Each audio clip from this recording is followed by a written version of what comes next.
Okay, it's 8:30. We'll call the meeting to order.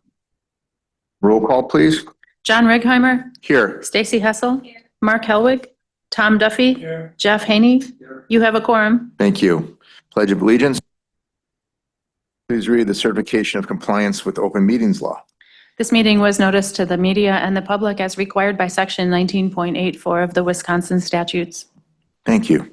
The meeting agenda is set. Number 7 is public comments. I have Mindy.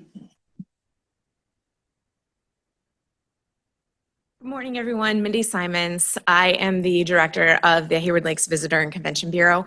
Since it's budget time, I wanted to just take a minute. I report to the Economic Development Committee on a monthly basis, so they get to hear what we're doing and who we are. But I just wanted to take a minute to talk a little bit about Hayward Lakes and what we do for the Finance Committee as we move into looking at the budget. Just to give you some numbers on the economic impact of tourism in 2024, Sawyer County Tourism generated $151 million in economic impact. They generated $10.5 million in state and local taxes and supported 960 local jobs.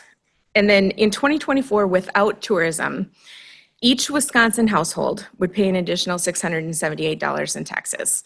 I know that we all in this community understand the importance of tourism, but as a history of Sawyer County tourism, so you're aware, Sawyer County has a long history, beginning with their own tourism entity, the Sawyer County Recreation Association, which was in formation between 1962 and 2003. In 2003, they merged with the Hayward Lakes Resort Association to form the Hayward Lakes Visitor and Convention Bureau, which is what we are today. And when they made that merger, we actually kept Sawyer County in the name, and our full actual incorporated name is Hayward Lakes Visitor and Convention Bureau, Sawyer County, Wisconsin, USA. So we did keep that in there to keep the county involved. In 2017, the County Board of Supervisors passed a resolution encouraging municipalities to adopt room tax ordinances for the purpose of funding the HLVCB. Since that resolution passed in 2017, only 3 municipalities have gotten on board with room tax. Prior to that, the town of Hayward has been contributing to room tax since 2005, so that was prior to that taking place. There are a couple of the 21 municipalities in Sawyer County, 6 actually have a room tax ordinance. The town of Lenroot gives their room tax percentage to the Nelson Lake Resort Association, and the city of Hayward gives theirs to the Hayward Area Chamber of Commerce. So currently there's 4 municipalities that help fund the HLVCB with a portion of their room tax. The responsible use of room tax, according to the Wisconsin state statute, states that room tax revenue must fund tourism promotion and development that is likely to generate paid overnight stays. And we as an organization follow this rule very strictly. Our room tax funds are used only for advertising, promotional materials, convention and sport recruitment, visitor services, and destination development. We do not use our room tax funds for payroll, operating costs, insurance, utilities, training, or seminars for our staff. Since the implementation of the countywide statute hasn't been fully supported by all municipalities, Sawyer County has continued to assist in funding for the HLVCB on a yearly basis. Your investment as Sawyer County in tourism helps us stay competitive against our other Northwoods destinations, many of whom receive significant county funding. Bayfield County is 100% county funded, their tourism office. Sawyer County is 70 to 80% funded. I'm sorry, Washburn County is 70 to 80% funded. And the others include Ashland, Barron, Burnett, and Polk counties that all receive a portion of county funding. Your contributions help the HLVCB's operating expenses in case of revenue fluctuations. Our room tax ordinances are not always stable. They do have expiration dates, and at times some municipalities may waver in whether or not they are going to continue their ordinances. So those dollars are not always secure. So even though costs have risen as far as advertising and everything else. The HLVCB has maintained the same county budget request year over year for the past several years. We've done this by focusing on cost-effective, measurable marketing strategies and trying to keep our costs low overall. The $50,000 investment that the county would be making to the HLVCB is a fraction of a percentage of the overall economic impact that tourism grants for Sawyer County. So, thank you for your time.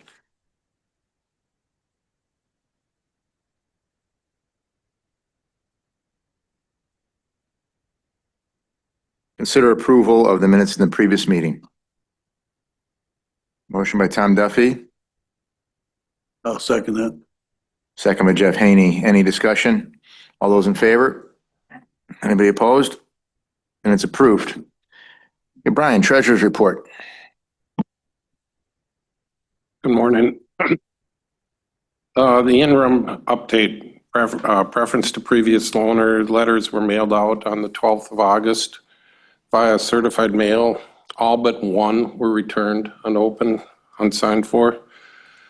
Two of these properties are known to be occupied single-family dwellings. Owners have until November 10th to notify us with intent to purchase these properties back. Our delinquent taxes report, we went from 1,065 down to 805. We also had a pretty good week last week, people coming in and paying. The totals, as of September 29th, that total amount was $602,000, $851.43. And we collected over $239,000, or right around $239,000 in the month of September. County land sale update. We have 3 parcels left of the 32, 2 of which are roadways. And one we're in contact with the neighbors trying to get them to purchase that one down in Meadowbrook. District Treasurer Fall meeting was held yesterday. Main topic there was proceed letters and proceed checks. And I will be attending the fall conference down in River Falls on the 21st through the 24th. Any questions? Thank you. Finance Department report. Okay. We'll start with sales tax for the month. The September amount that came in is generally reflective of July activity. You can see that we finished ahead of last September. A little less than what I would have expected to see, but I just will make mention that distribution came to us a little bit sooner in the month than it normally does, so potentially not capturing the entire month of July. So you should see a little change next month for that. Still tracking to finish just over 3 million and about 5.5% ahead of last year. So that is positive. Moving on to the budget performance report. Looking through the end of September, we're 75% through the year. Nothing major to note here. One thing I think is important to point out for you, if you go down about halfway down that page, there's the county forest stumpage. They've already hit 100% of their budgeted revenue for the year, so they're generating strong revenue for us. And going into 26 budget, we actually budgeted a little bit higher for that area to kind of help balance things out, because history speaks to itself there, and that they've just been generating revenue above and beyond what we've expected. So that's positive. In total, we're 79% for the year on revenue, so ahead of where we should be. Looking down, expenses are at 71%, and then we capture here human services and highway. Human services is 77% revenue and expense. Our fund balance draw to them is included in that total, but it is important to note that their expenses for the month of September are captured the beginning of October and then turned in for their grant claims and such. And so those revenues for that month are not included yet. The same holds true for highway, 60% revenue, 66% expense, so a little behind the 75% that we'd expect to see. We've got LRIP funding coming of $332,000. So that will be coming in to reflect into their budget. And then again, their activity for the month of September is captured the beginning of October and turned in for those claims for state aid and stuff that come subsequent to that. So things are looking good there. Questions? Nope. Okay, the next item on the list, CIP purchases. Nothing major this year. One of the Chevy Tahoes that the sheriff purchased had their upfit done, and so we paid out for that $24,000. The next item in the agenda, we won't go through in detail, only because you all have seen this a few times this year. This is ambulance. 24's activity. And so we've touched on that a few times. Nothing has changed there. But I will note they did have net income last year of $56,000, just shy of $57,000. And so if you go forward to the next report, you will see that their net income as of the end of September is at $57,000. And so that's positive for them, seeing that they're at that point this year where they kind of finished last year. Ambulance fees are tracking at 105% of what we budgeted, so our billing company is doing a great job helping collect on those fees that are due to us. The next item should be highway. And again, we won't take a lot of time to go through 24. Nothing has changed there. It's just put in as a reference point to kind of compare year to year. And again, if we look at where they're at 60 and 66%. We've got that LRIP funding coming to us, and our September claims are sent in, so those will come in October.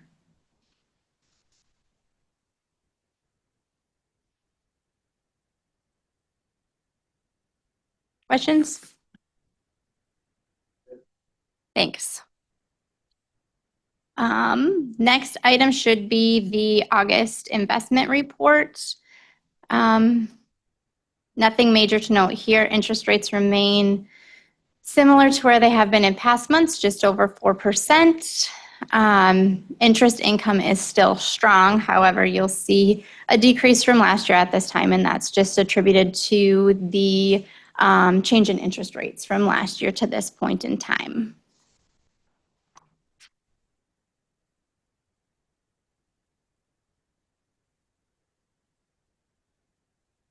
And then the next item on the list is the administrator's budget presentation. You all have seen this and gone through this with Mike once before, so I won't go through it in a ton of detail, but I'll just hit on some of the high points and some of the notable things that, we want you to have on your radar. 26 budget highlights. Again, net new construction is 1.457%, the highest level in the last 15 years.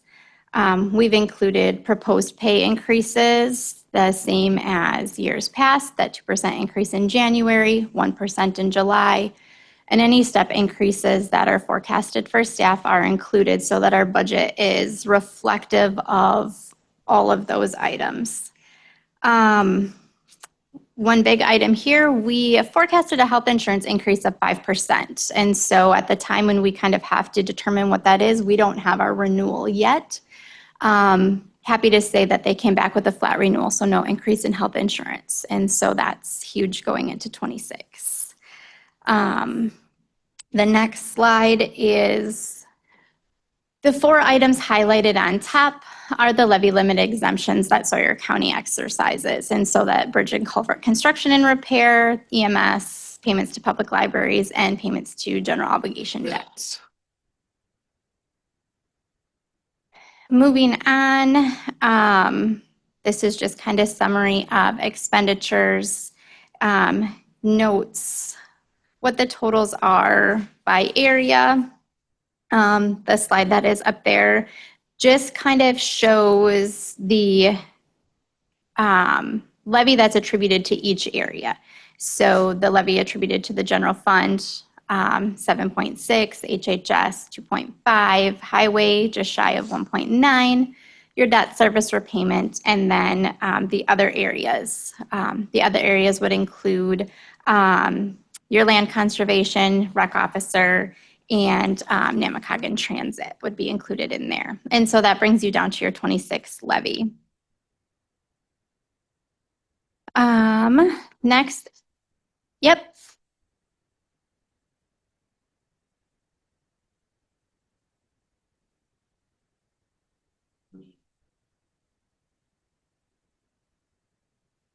Sheriff's Department is included in the general fund levy.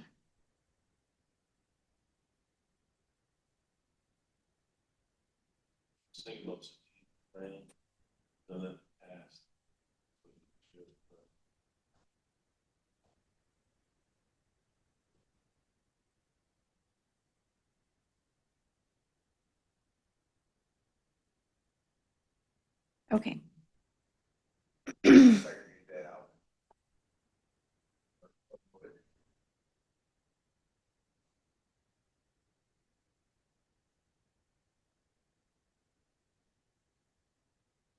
Okay, next item on the list.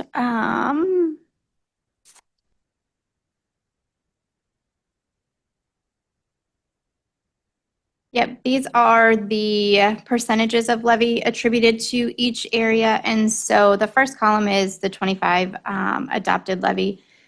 Then what we expect 26 to be in the percentage increases. And you'll see that operational levy percentage increase is 1.47, and that would tie back to the previous slide where we see that net new construction increase. So that just kind of helps show that. The debt service levy has gone up a little bit. Part of that is attributed to the emergency management system. And then the special purpose levy there includes ambulance, libraries, and bridge aid. And there's a small amount for state charges, and that is a fee for out-of-county placements. That brings you down to the total. Next slide should be our levy limit calculation. This is just kind of informational for you to walk you through how we're able to arrive at the amount that we can levy.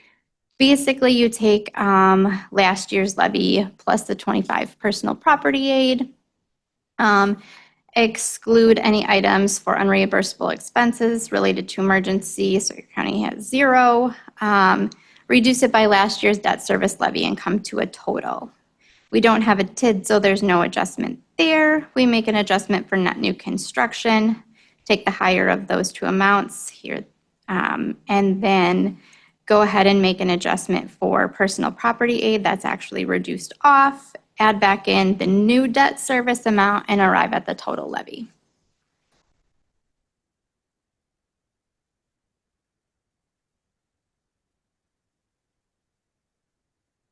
Okay, the next item should be, this was the request that came to finance from the departments. And so at that point in time, when we took our first look at it, our requested fund balance draw was going to be over $3 million.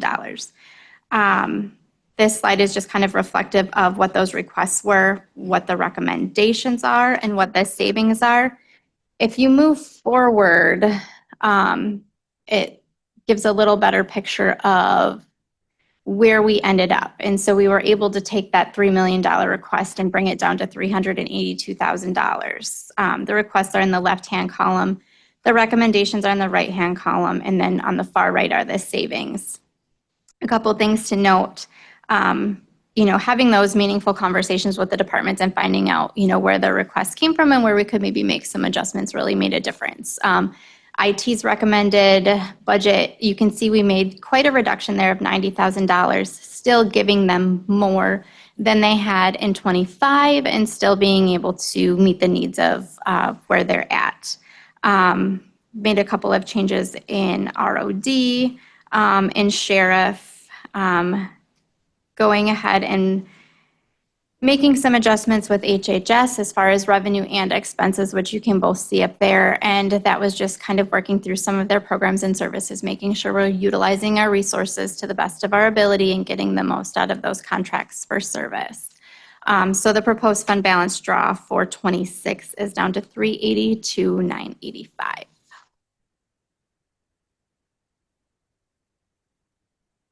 Next slide is your levy components. Basically, this just kind of breaks down in a little more detail where the levy's at. Shows some historical data for 24 and 25, your admin proposal for 26, and then the percentage increases. The top portion of that is the operating levy. The middle section is your items outside of the levy limit, so your library's special purpose items like EMS and Bridge Aid. And then the bottom is just those items in total. You can see your tax levy rate reflected there again, going from 2.46 to 2.43.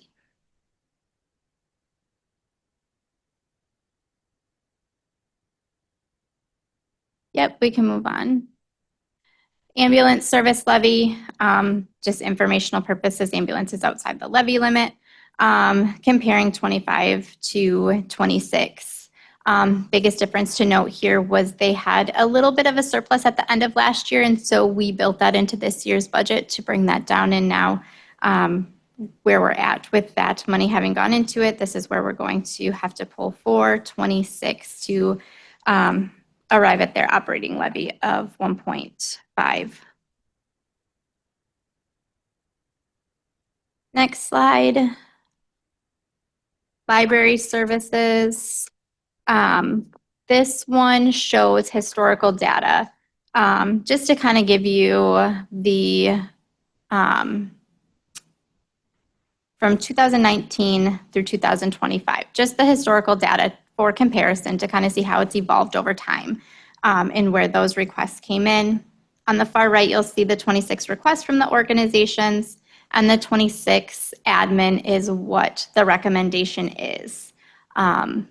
Those that are driven by formulas, a couple of the libraries there, those numbers are noted on the side just for your reference. Questions?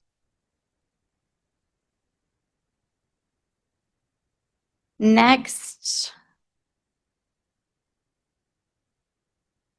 these are your outside organizations. So basically those entities that can come to you and ask for funding that we appropriate to every year.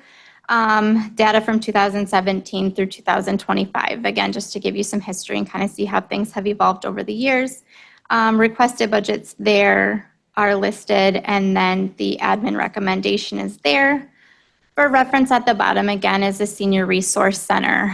They have a grant that we're the fiscal agent for. The money flows through the county in the amount of $79,889. So the actual allocation that comes from Sawyer County is $111,000 based on the 26 admin recommendation. All those, is that the thing? Yeah. And they're all signed and returned, do we know? I don't know that. That would be my question. I'm not sure at what point in the year those get done.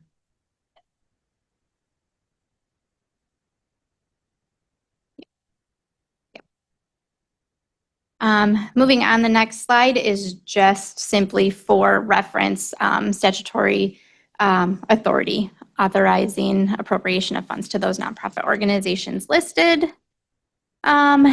The next item we should have is our capital project summary. Basically what this is a 5-year look from 26 through 2030, and is a tool for us to be able to use to forecast out what we expect those needs to be, those capital improvement projects to be, so that we can plan for the future. You can just kind of scroll through them if you want. Nothing super major to note. Again, just a reference tool for us in pre-planning and kind of noting what those needs are going to be by department, so we can help serve them the best way we can based on what they expect their needs to be. If you go a little further down, you will see the 26 CIP debt issue plan, and that kind of earmarks what we're proposing and what those items included will be, and then what our total debt issue will be.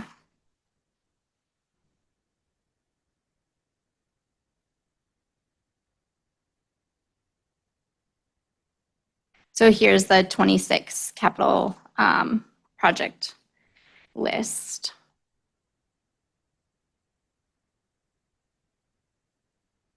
Any questions?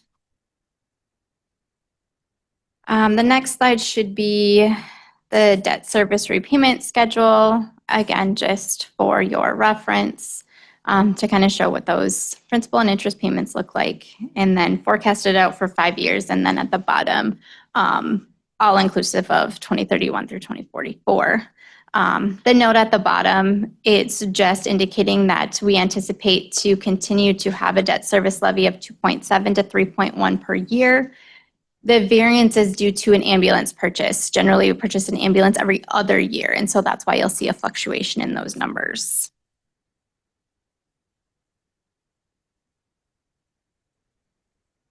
Moving on, this is our tax rate history. Again, you've seen this in the past, but important to keep in mind, we've seen a decrease in percentage since 22. And so that's something positive to look at. And then the slide that follows that is one, again, that is just a good point of reference that shows Sawyer County has the lowest levy rate in that historical data back to 2018 on that. That's probably a Mike question, but I'm asking anyways. What do we attribute that to? Is there things we can point to, like we're doing so well compared to others because of, we know? I can't speak to that specifically. Okay. Compared to those other counties, I don't. Yeah, I'll ask Mike when next No. time. I don't know on those other Because counties. it's something to be proud of. We just have better staff is what I think. Could be tourism. Thank you. I'll ask Mike when I see him. If there aren't any questions on that, we can move on to the next portion. This is the proposed fee schedule for 26. I will only touch on the things that are changing, just so that they are on your radar and on your mind, so that you know where we might be making changes. Nothing major to note here. The first area where you'll see a change is Sawyer County Clerk. And so we're taking out the county directory, not something that we're producing or selling. And then the items in red there are a 25-cent increase. Moving forward, HHS would be the next one that has a proposed change in fees.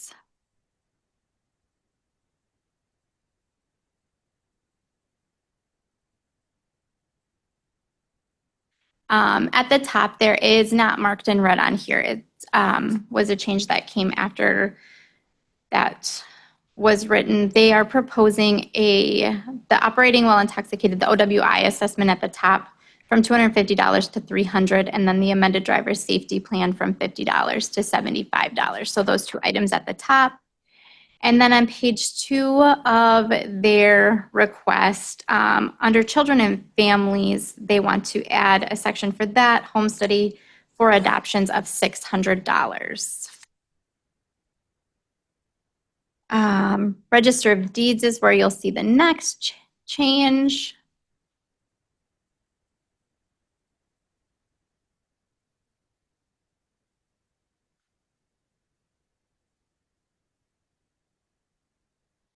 On the bottom there was a minimum monthly fee for their Laredo program. It's going to a fee schedule now, and so that's noted there. And then Sawyer County Treasurer has an ask to add notice of commencement administration fee of $300. And so basically that's to help cover the administrative costs when a property is subject to foreclosure for delinquent property taxes, and we're going through that administrative work, and then they come in and pay 1 year of taxes to get off of the delinquent list. But then it falls back to that, right? And so you kind of end up in that cycle. So to kind of recoup some of those costs and also hopefully to help, deter that practice a little more. Adding that fee would help offset that. The next page is Sawyer County zoning. The ordinance book is crossed out on that page. It's just moved to a different area. Now we'll touch on that when we get to it.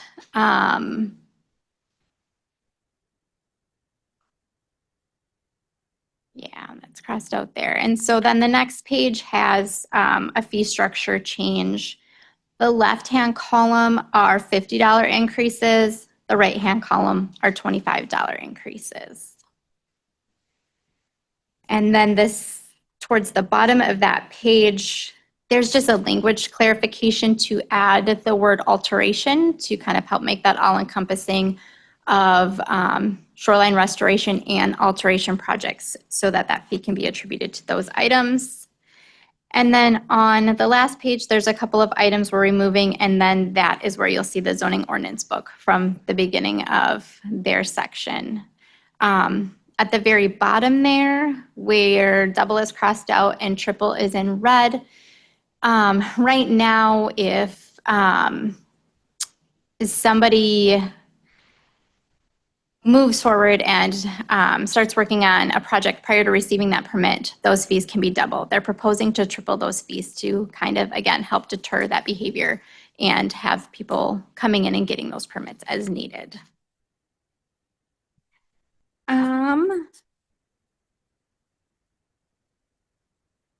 And that should be the end of those changes.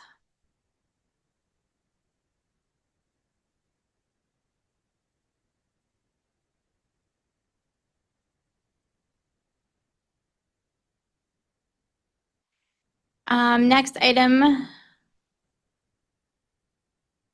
should be, I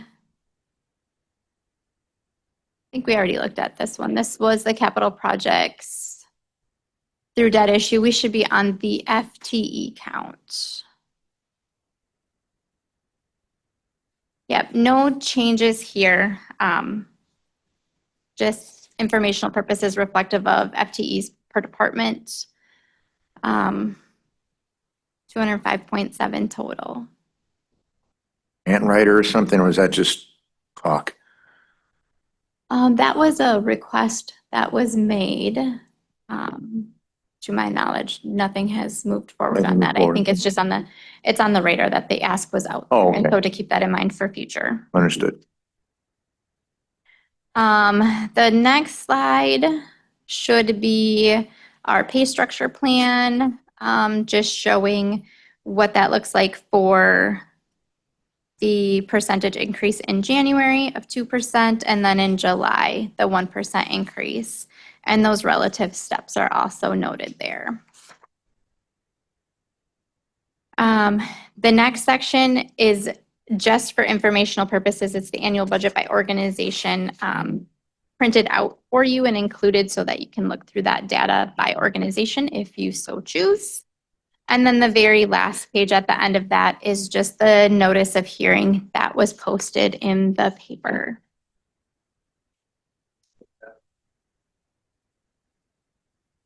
Yes, you could see that reflected in there. And if you would like that, I can certainly pull and forward it to you directly so that you can take a look at that in detail.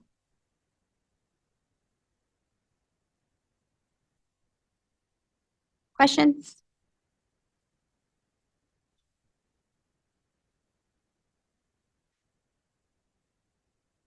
I'll make them. No, because it's discussion, possible action. Yeah, number 13. Mike told me that would be next time. Next month, so this is just an action.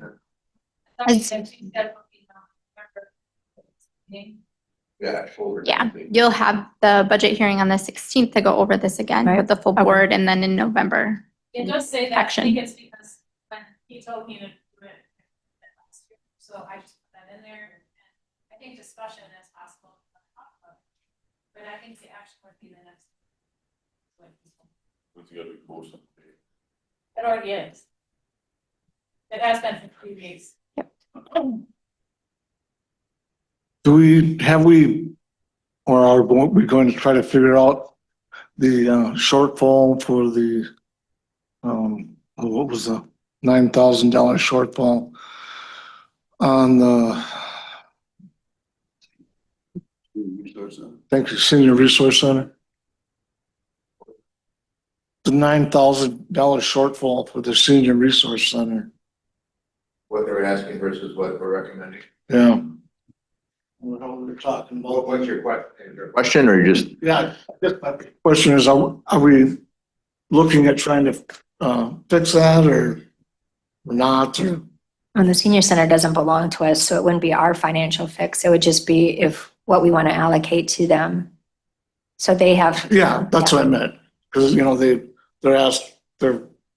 compared to what they're asking, what they're receiving is $9,000 short. Probably more productive when Mike's back here, so we could address it again at next month's before it goes to the full board. I know that a lot of the requests, he's just trying to be respectful of those outside entities asking for more money and then, you know, our staff is not getting those kind of increases. So I think that was what I heard him say last time, so. I know how we had kind of discussed about how they are going to have to possibly do some looking at who's actually needs it, and Which might not be, which sounds reasonable to me.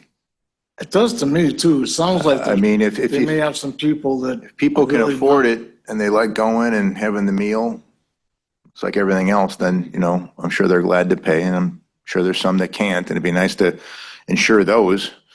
And so I don't know, it sounded reasonable to me. When I heard that, my ears perked up like, oh, I kind of thought we would have been doing that already, but So, and most counties operate their senior center. So this is a unique situation because they're a nonprofit. And so they operate their own. And then we just give them, you know, that money, not side money. I didn't mean to say it like that, but the money that they request. But I think that any group should operate within their budget. It just, Are we the only county that doesn't have that underneath their umbrella? I'm not sure if it's the only county in the whole state, but in the ones that I've gone to visit, just for my other hat, then it's generally run by the county. And then they have county employees, they have county regulations, so they would have to make sure that paperwork is filled out, you know, just like the school does with their, the kids that get free and reduced lunch. So this would kind of be an adult version of that. and we've always run it that way as a county, through them. No, I mean, we run it through them, but they used to be owned by the county, correct? And then they broke off on their own? Oh, okay. I think she said last time that they've always been a nonprofit. And I also think that she said there were 4 in the state, 4 out of 72 counties that are nonprofit, and the rest are all under the county's umbrellas. So I can see like where the county would be at fault of ruining a program if it was our program to ruin, but it's not our program. And so that's, you know, every time, whether it's the transit or transit is different, so I won't use that as an example, but the library or the food shelf, it becomes feelings over facts, not the food shelf, the senior center, sorry, it's a long day already. But the senior center or the library, it becomes the county hates those things. Well, we like elderly and we like reading. We just don't like when you can't operate within your budget. So I think that's where I struggle with the feelings over facts. Yep, well said. All through? Good job, thank you. Number 14, establish County Board of Supervisors 26-27 term salary discussion and possible action. I think we should keep it the same. I agree. No reason to change it. Now, I'm not sure we're gaining or losing potential supervisors because of that. Well, I You know, think You know, if you were to increase it from 50 to, 500, that would be a difference, but we're never going to do that. So I agree. I make a motion to keep the salary for the supervisors the same for 2026, 27, and bring that to the full board. I second that motion. Motion by Stacy Hessel, second by Mark Helwig. Any further discussion?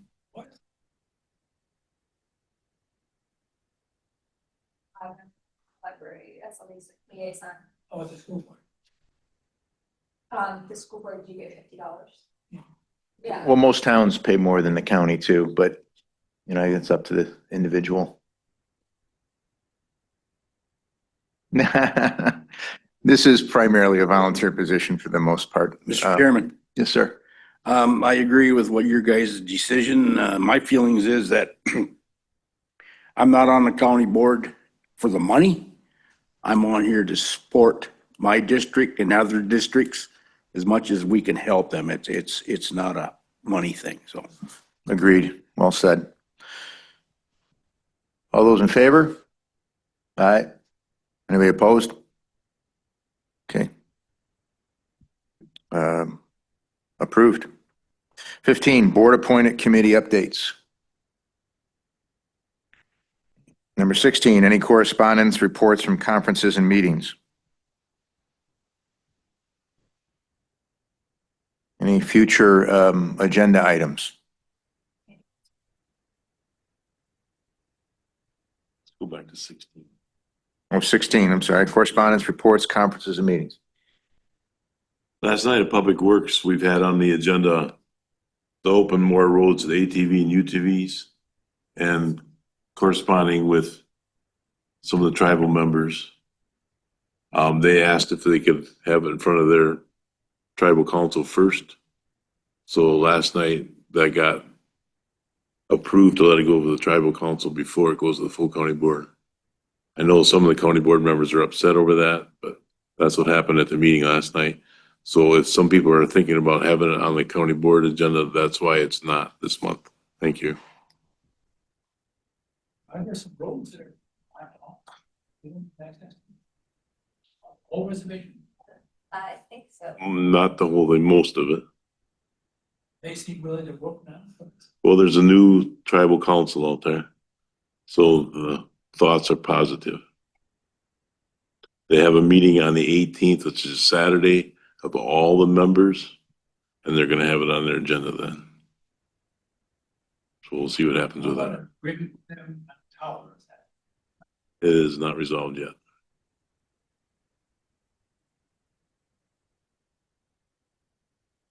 Thank you. No future agenda items. Maybe next month we'll have some ideas. All right, meeting adjourned. Thank you, everyone.